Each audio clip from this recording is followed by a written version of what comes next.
great.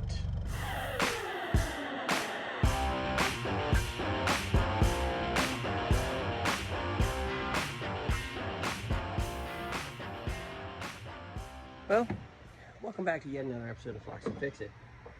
And by all appearances, our alternator has stopped alternating. All right, on the 1982 Civic, your alternator is right down here at the bottom. But the other thing with this car that could also be the problem is it's got an external voltage regulator. That's it right there, hiding behind the washer fluid and coolant tank. And it appears to be the original. Now, since it is original and it's never been opened, it's still got the paint seal on it. I don't think that it's going to be corroded on the insides. I don't think that's going to be the problem. Could it be? Yes. Is it most likely? No. What's most likely is a 40-something-year-old oil-covered alternator. I'm going to get the jack stands and we'll get underneath this thing.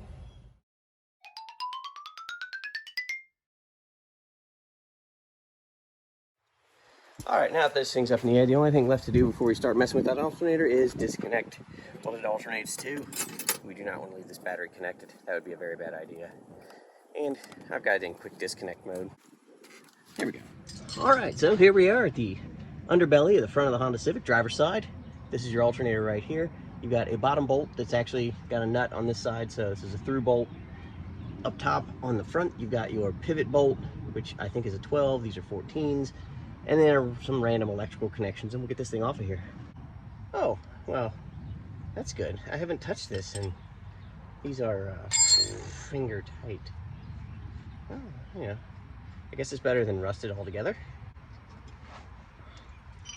And I think up top is that pinch bolt, and that should be a 12. Let's go check it out. That's the pinch bolt, that's a 12. This one was tight. There you go, one pinch bolt and flat washer out. And we'll leave that someplace where we can forget about it. We're gonna leave that belt hang off of the power steering pump and harmonic balancer. There's no need to take it off. We can go back to the bottom. All right, well, we've got everything up top undone. All we need to do is get the wiring off, and there appears to be your big battery wire connector. Okay, we'll leave that together. And there we go, okay. So you've got this 3-wire connector right here that we pulled off, and then this 2 wire is actually the big, what would be the big red wire on a GM alternator that actually carries all the load to and from the battery. Then we've got your through bolt. Lift up on the alternator a little bit, sneak this thing out. And we should be able to get this alternator down and out. Oh, come on. What in the world is holding you on there? Nothing. It's just squeeziness. Okay. And I'm hoping that there's enough room to sneak it out right here. Just between the oil filter and this front sway bar. Somehow. Oh yeah, there we go. All right. Alternator removed. Here is our hopefully crap, original alternator. It is completely covered in grease and oil, and that's probably not good for electronics. Everything appears to match up. It is single groove pulley. It's got 2 ears on this side. The only thing we're gonna have to do here, the only difference is they've got this condenser plugged into this B terminal, and it's gonna go to this one, and my little wire loom that's over here has gotta go down here. Other than that, everything's the same, it's clocked the same, and I'm gonna put my pigtail over to there. And that should do it.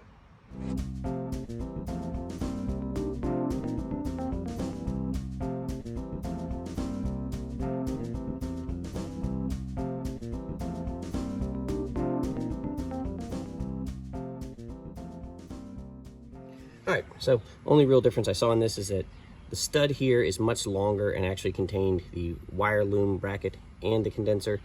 As you can see here, condenser went to that one. On this newer one, the condenser is on the far side, and they used a shorter stud here, so I actually couldn't move the condenser over, and I had to move this wire retention bracket or loom retention bracket 90 degrees because this stud is, again, too short, and it will not thread if I turn it the correct way. It's just up too high. So, I mean, look at that. That can't be good for it, right? This has got to be the problem, I hope. Alrighty, alternator going back in, hopefully. Hopefully it works. It's a lot of hopefullys, but yeah, it's a Monday, so that means it's got to work, right? Hopes and dreams only work on Mondays. Ooh. Okay, don't tighten this through bolt down yet because we've got to swing the alternator up and get the belt adjusted. So leave this loose and let's worry about wiring. Okay, snapped. It's in. More dirt in the eyes.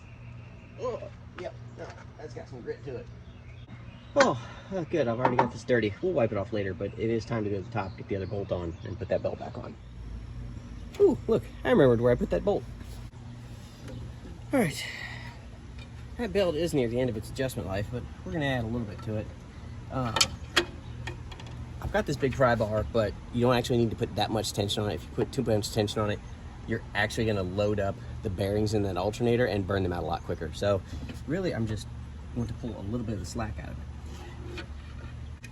All right, hopefully that'll do it. I don't know. What we're gonna do is I'm gonna put the battery terminals back on, and before we drop it down, we'll start it and see what happens. All right, fingers crossed.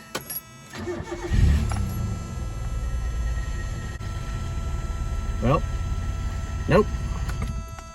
How's about that?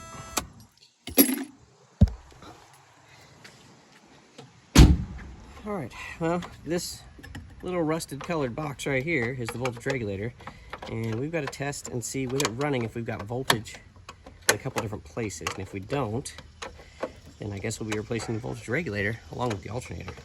There we go. All right. I don't want to completely unbolt this because I think I would like to have it grounded for some of this with it running. I'm supposed to test for voltage at the black-yellow wire. Okay, we put our meter in auto range here. Top over here, so this should be black-yellow. So I should have voltages here. And we do. We've got 11.8. So that's good. We'll move on to the next step. All right, so now I've got basically the alternator jumpered for full field, so it should be working. And it is, it's definitely charging right now. All right, so the test we just did was taking the jumper wire from battery positive over to the backside of the alternator, which full fields the alternator, tells it, hey, I need you to charge, put your max output out there. And it did, it started charging. Even at idle, it was going up 13.1 volts already. So that tells us voltage regulator is the problem. There we are. All right, that has to be the original voltage regulator. Nip and Denso, rusted, looks like it's never been off. Still shiny on the backside, which means it probably never has been off. All right, well, the actual voltage regulator is not in stock anywhere. So while I'm waiting 24 hours for one to be shipped to me, we might as well take this one apart and see what's inside. See, it's never been apart because it still has the paint from the factory on the outside that seals it. That says, hey, this hasn't been messed with. Oh, we're about to mess with it. There we go. It should basically be a big relay inside.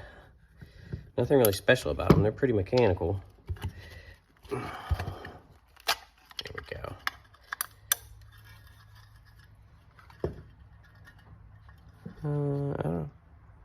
I don't know if that's supposed to look like that, but it does look like that. It looks pretty clean on the inside, actually. I wonder if a little bit of rust on some contact points or something. I mean, I don't know. Everything appears that it would be working like it should. Are all the little wires connected? That's what we need to look for next. Yes. Oh, no. This voltage regulator did in fact die. Hopefully you can see this. But this wire right here is supposed to be connected onto this spool of wire, and it is not. There's the end of it right there. So this voltage regulator did go bad. That is our problem, and we will have it fixed tomorrow. Excellent. All right, 24 hours later, and here we go. It showed up on time. This is the updated version. It looks more like an ignition module than a voltage regulator, but let's make sure it's the same connector. It is still 5 pins. Let's go throw this in and make sure we fixed it.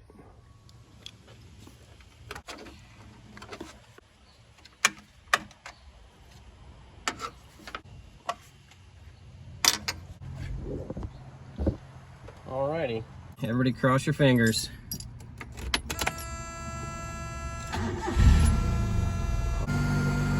There you go. No more charging light. That's exactly what we wanted. we'll let this run for a little while. And not that I don't trust that little idiot light on the dash, but, you know, what if that bolt burned out right when we were trying to find out if we were charging or not? Maybe I just popped it, who knows? So what we're going to do is we're going to check voltages anyway. And we should be somewhere between 13.5 and 15 volts. And we are at 13 lowercase u3. So I'd say we're definitely charging, because before, when this wasn't doing anything, we were already down around like 11.8, 11.9. So there we go.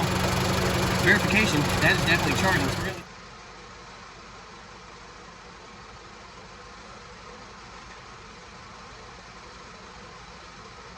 Alright, well, there you have it. We fixed the charging system on my 1982 Civic. I don't know if the alternator took out the voltage regulator, or the voltage regulator died and the alternator was fine, because I didn't test first. So lesson 1, test first, replace later. That's going to save you money probably in the long run, even if it takes a little bit more time to do so.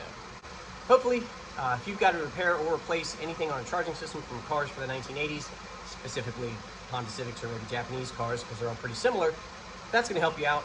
They're not all going to be external voltage regulator, so check local listings for that one. Some of them will have the voltage regulator inside the alternator, so it'll just be a one and done deal. If you like this video, if it helps you out, go ahead and hit the like button. If you've got issues or no better ways to do it, leave me a note in the comments. Best way to continue watching stuff like this, stuff on the 87 Ram or even on the 79 Corvette, is to go ahead and like, share, and subscribe. And if you do that, there's a very good chance that we'll see you next time. See you later.